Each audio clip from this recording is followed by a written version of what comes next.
Hello, I'm Peter Reason, and I want to talk to you about the elective, cooperative inquiry and the panpsychic experience. We're only talking to ourselves. We're not talking to the rivers. We're not talking to the stars. We have broken the great conversation. And by breaking the conversation, we have shattered the universe. All the disasters that are happening now are the result of this spiritual autism. Those are the words of Thomas Berry. How much are we willing to grant consciousness to the more than human world? Do we live in a world of things or in a world of subjects, a communion of subjects? So this course will explore the panpsychic view that all things, including the earth itself, are integral to the fabric of a living cosmos. They're all of the same sentient cloth. Mind is a fundamental aspect of matter, just as matter is a fundamental aspect of mind. We're part of a world that has depth as well as structure, meaning as well as form. Now, we live in time of ecological catastrophe, the climate change, the sixth extinction, the destruction of ecosystems.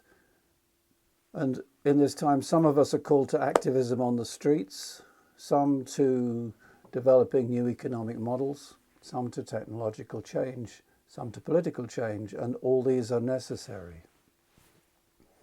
But what undermines the destructiveness of human beings is the worldview through which we experience ourselves as separate from the world around us.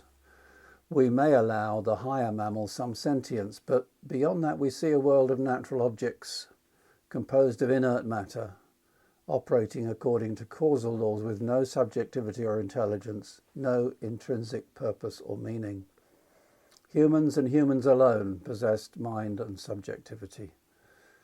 And the natural conclusion of this is that it is human destiny to control, manipulate, and benefit from the material resources of the planet. So, as well as changes that will make practical difference to our civilization, we also need a radical alternative to our lived experience. We need to feel ourselves directly as participants in the process of life on Earth. And this requires a different way of looking at the world and new ways to integrate this into everyday living. And such an alternative is offered by the communicative panpsychism, the living cosmos panpsychism, articulated by eco-philosopher Freya Matthews.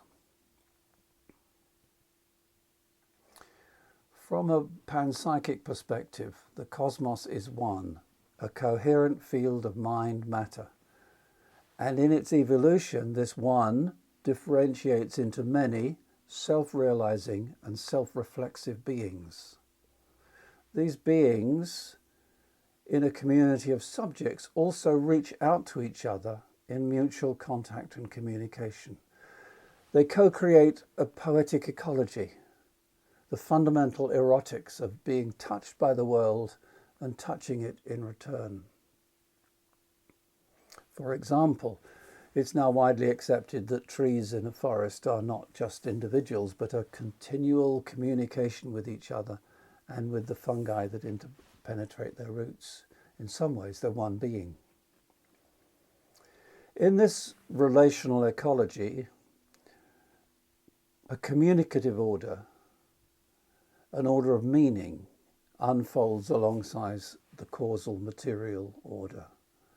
Of course, this doesn't take place in human language. It's necessarily a poetic order, conveying meaning in language and metaphor, not in words or concepts, but through material form in a language of things.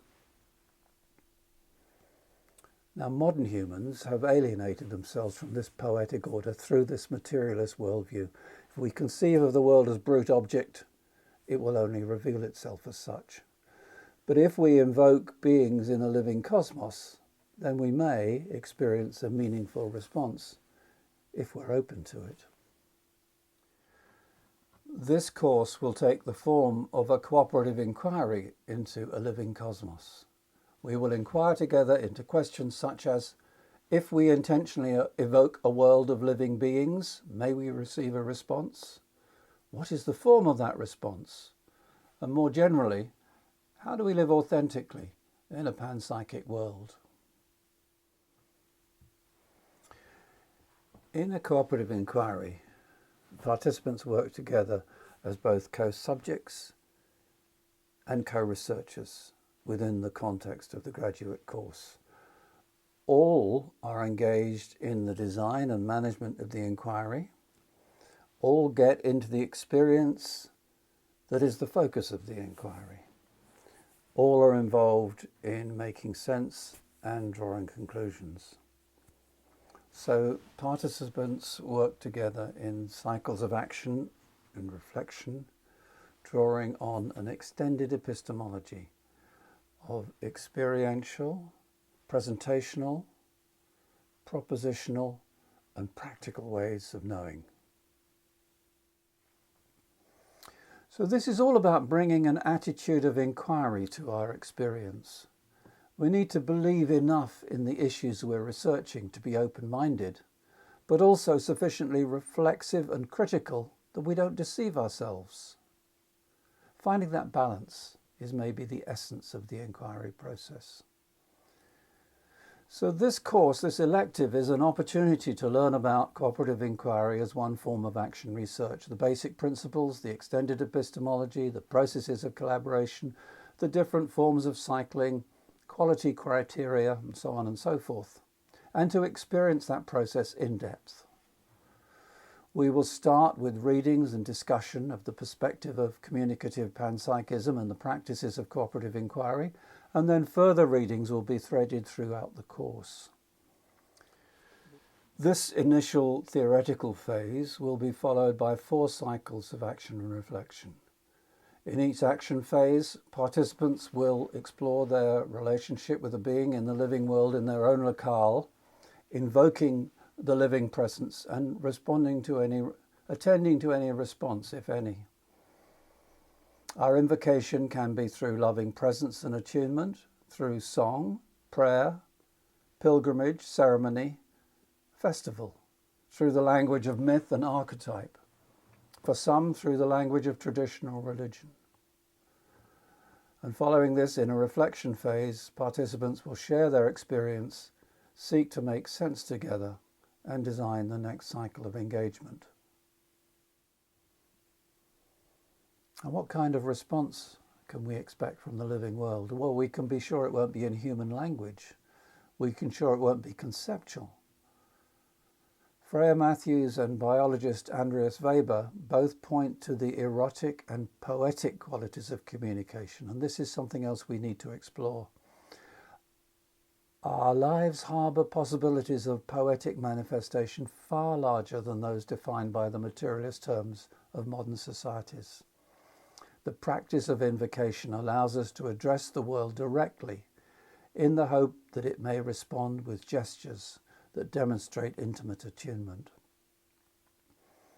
So if this course is first about the perspective of living cosmos panpsychism, and second about the practice of cooperative inquiry, the third theme is the exploration of poetic forms of knowing.